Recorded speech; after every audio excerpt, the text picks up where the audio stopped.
A paz do Senhor Jesus, eu sou a doutora Mariana Mendes. Hoje, dia 18 de janeiro de 2024, estou aqui para compartilhar mais uma palavra do Senhor, que encontra-se em 2 Timóteo 1, 2, 3.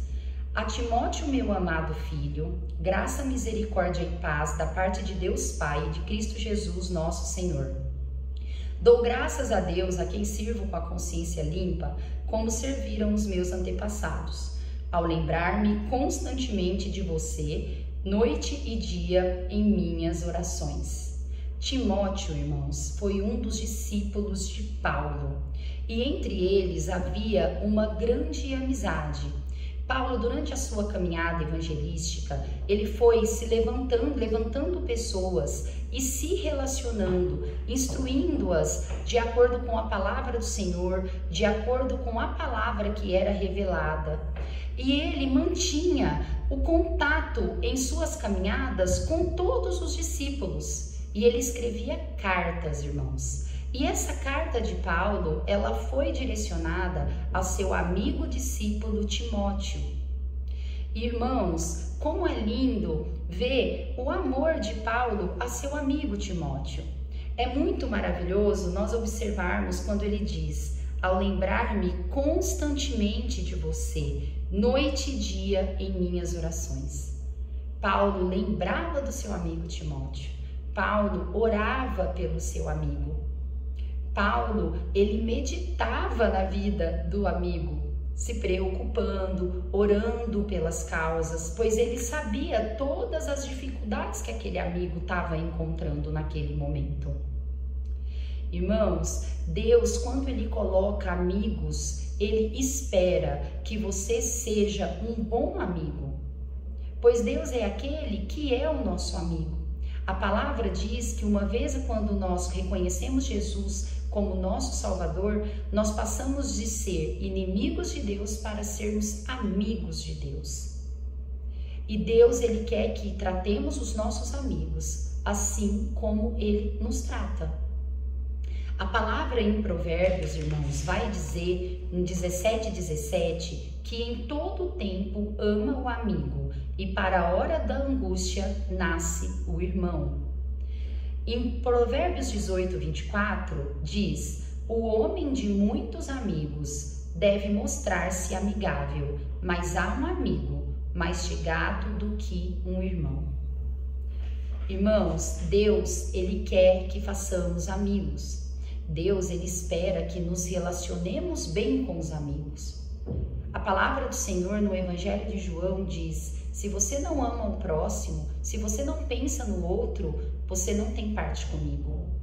Jesus, ele disse aos apóstolos que o mandamento mais importante era amar a Deus acima de todas as coisas, e que o segundo mandamento mais importante era amar o próximo como a si mesmo. Jesus, ele espera que amemos os nossos amigos. Jesus, ele espera que nós oremos pelos nossos amigos, que nós estendemos a mão quando o nosso amigo precisa, que nós nos preocupemos com os nossos amigos, que estejamos dispostos a ajudar os nossos amigos, com uma palavra amiga, com uma oração, uma intercessão, ou mesmo uma ajuda material, se caso puder ajudar. Deus, ele quer que nós amemos os nossos amigos, assim como nós mesmos.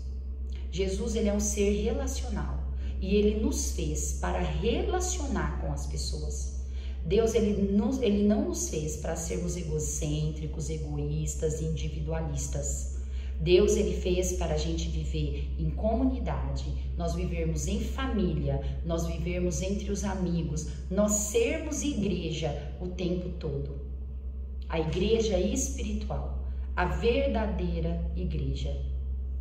É interessante, irmãos, nós refletirmos na vida terrena de Jesus.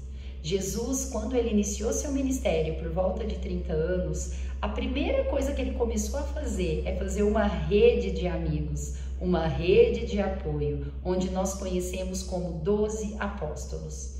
Os 12 apóstolos eram os braços direitos de Jesus.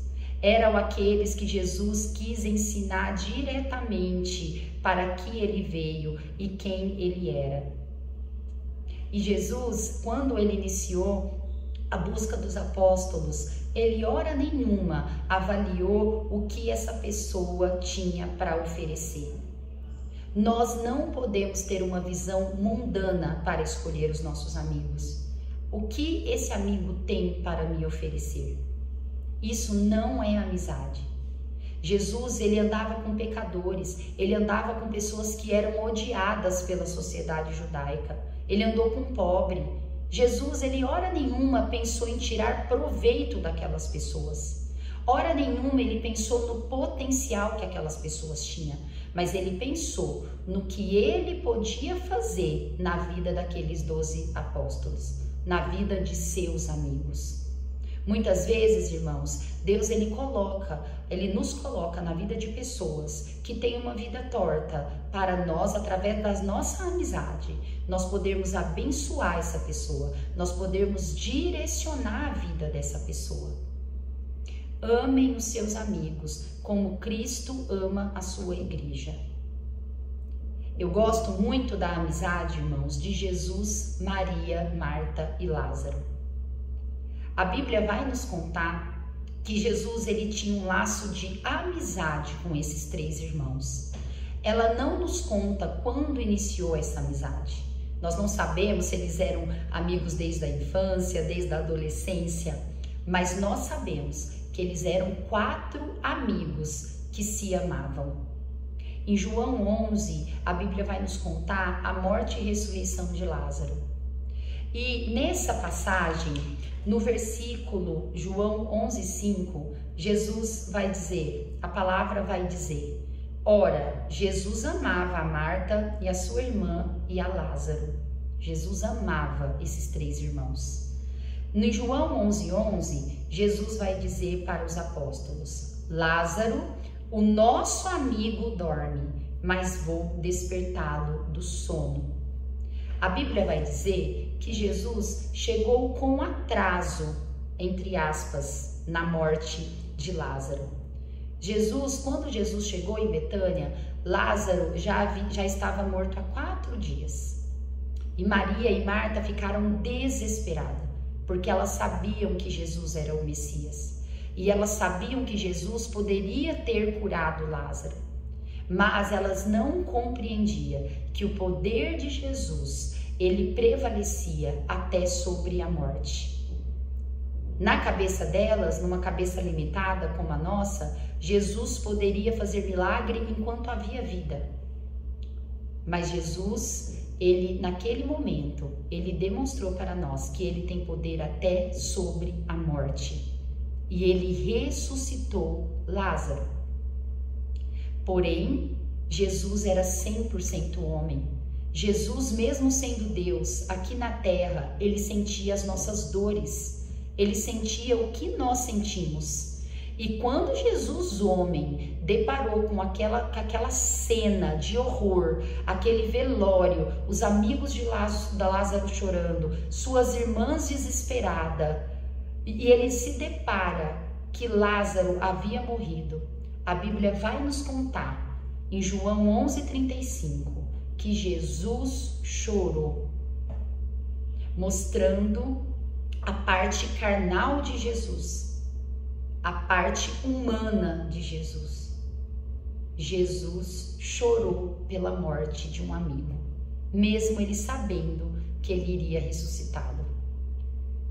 E a palavra nos diz que os fariseus, os judeus que estavam ao redor, se espantaram e falaram: realmente Jesus era amigo de Lázaro, realmente Jesus o amava.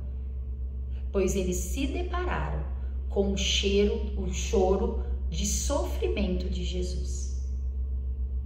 Jesus ama aquele que ama os amigos. Jesus ama aquele que pensa no próximo. Jesus, ele quer ter parte com você. Se você é um bom amigo, se você se doa por um amigo, saiba que Jesus se agrada disso. Que nós possamos ser como Paulo, que nós possamos meditar na vida dos amigos, não para tomar conta da vida dos amigos, não para fazer fofoca sobre os amigos, mas para interceder em oração, para falarmos diante de uma necessidade deles, podemos atuar, podemos dar um conselho ou até uma ajuda material. Deus se agrada daqueles que pensam nos seus amigos. A meditação do autor é: escolha caminhar com pessoas que acreditam no que Deus já lhe mostrou. Preserve seus bons amigos. Escolha caminhar com aqueles amigos que choram com você, que se alegra com você, que está disposto a estar com você mesmo quando você não tem nada para oferecer. Escolha andar com os amigos que Deus colocou no teu caminho. Não tenha uma visão mundana, irmãos. Nós somos cristãos. Não se relacione com quem tem que oferecer algo para você, mas se relacione com aqueles que foram levantados por Deus para andar com você, assim como Paulo fazia. Irmãos, eu gostaria também de compartilhar a leitura bíblica proposta que está em Mateus 9. Mateus 9 vai contar que Jesus ele curou mais paralítico, que Jesus ele curou a filha de Jairo, a filha do chefe da sinagoga, que estava morta, e ele também a ressuscitou.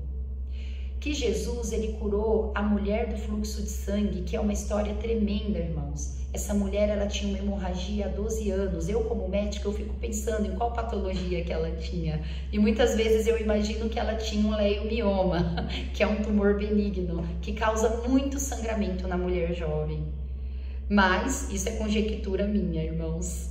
E Jesus, de uma forma esplêndida, de uma forma instantânea, ela creu na pessoa de Jesus, tocou na orla de Jesus e saiu o poder, porque Jesus é todo poder, e essa mulher foi curada. Jesus também explica sobre o jejum. É maravilhoso Mateus 9, mas o que eu quero falar é sobre o que está escrito em Mateus 9, entre os versículos 9 e 13, que diz sobre a conversão de Mateus, que diz assim: e Jesus, passando adiante dali, viu assentado na alfândega um homem chamado Mateus, e disse-lhe: segue-me, e ele levantando-se o seguiu. E aconteceu que, estando ele em casa sentado à mesa, chegaram muitos publicanos e pecadores e sentaram-se juntamente com Jesus e seus discípulos. E os fariseus, vendo isto, disseram aos seus discípulos: por que come o vosso mestre com os publicanos e pecadores? Jesus, porém, ouvindo, disse-lhe: não necessitam de médicos os sãos, mas sim os doentes. Ide, porém, e aprendei o que significa: misericórdia quero, e não sacrifício, porque eu não vim a chamar os justos, mas os pecadores ao arrependimento. Jesus, irmãos, ele converteu Mateus. Mateus, ele era um publicano, um cobrador de imposto, uma pessoa odiada pela sociedade judaica, pois os judeus o viam como traidor, pois eles trabalhavam para o Império Romano. Jesus, quando ele se achega a uma pessoa, ele é o verdadeiro amigo, pois ele não está interessado se você está na vida torta, o que você tem para oferecer. Se você tem migalha, se você tem dívida, se você tem riqueza, Jesus não quer saber a sua situação de hoje. Ele quer se relacionar com você, para ele endireitar os seus caminhos. Ele quer se relacionar com você, pois ele quer te apresentar o caminho da salvação, o caminho da vida eterna. Jesus, ele não interessa se você tem algo para dar para ele. Onde ele mesmo diz: eu não vim para os justos, eu vim para os pecadores. Jesus, ele quer relacionar com você. Muitas vezes nós estamos com a autoestima baixa. A gente fala: meu Deus, nem Jesus me quer. Jesus te quer, do jeito que você se encontra agora, pois ele quer mudar a sua vida. Ele quer ser o seu amigo. A palavra do Senhor vai dizer que uma vez que reconhecemos Jesus como o Salvador das nossas vidas, a gente deixa de ser inimigo de Deus e passa a ser amigo de Deus. Deus, ele quer ser seu amigo, como ele foi de Mateus. Mateus, ele tornou-se um dos principais apóstolos de Cristo. Mateus deixou aquela vida de pecado, aquela vida de egoísmo, de egocentrismo, de pensar só em si próprio, e passou a andar nos caminhos de Jesus, e passou a fazer a obra de Jesus. Mateus, irmãos, ele se tornou um biógrafo, ele se tornou o biógrafo do Evangelho de Jesus. É ele que escreveu o Evangelho de Mateus. Tamanha a sua obra. Talvez você conhece uma pessoa e você fala, meu Deus, nem Deus dá conta dessa pessoa. E você se engana. Deus, ele transforma. Deus, em Romanos 2 fala, ele traga à existência aquilo que não existe. Falta caráter, ele traz caráter. Falta bom senso, ele traz bom senso. Falta justiça, ele traz justiça. Falta pureza, ele traz pureza. A palavra diz, onde abunda o pecado, abundará a graça de Deus. Deus, ele faz acontecer, ele traz coisas novas, irmãos. E ele muda mesmo aquele maior pecador, Paulo, o maior evangelista que a Bíblia teve, o que iniciou de fato a igreja primitiva. Ele era um perseguidor de cristão, ele era um assassino de cristão. Deus, ele transforma. Talvez você olhe para o seu marido, você olhe para os seus amigos, você olhe para os seus pais e você fala, meu Deus, esse aí não tem jeito para mim, não tem jeito para você, mas para Cristo tem jeito. Onde abunda o pecado, abunda a graça. Coloque as suas amizades, coloque a sua família nos pés do Senhor. Peça para a libertação, peça para a cura, peça para a salvação. Jesus tudo fará, pois ele é o Todo-Poderoso, ele é o Todo-Poder, e até o toque de sua orla sai poder. Irmãos, Jesus ama quem ama os amigos, Jesus ama os seus amigos, Jesus ama você, e eu amo vocês em Cristo Jesus. Fique com essa palavra, irmãos. Até amanhã, em nome de Jesus. Deus abençoe a vida de cada irmão.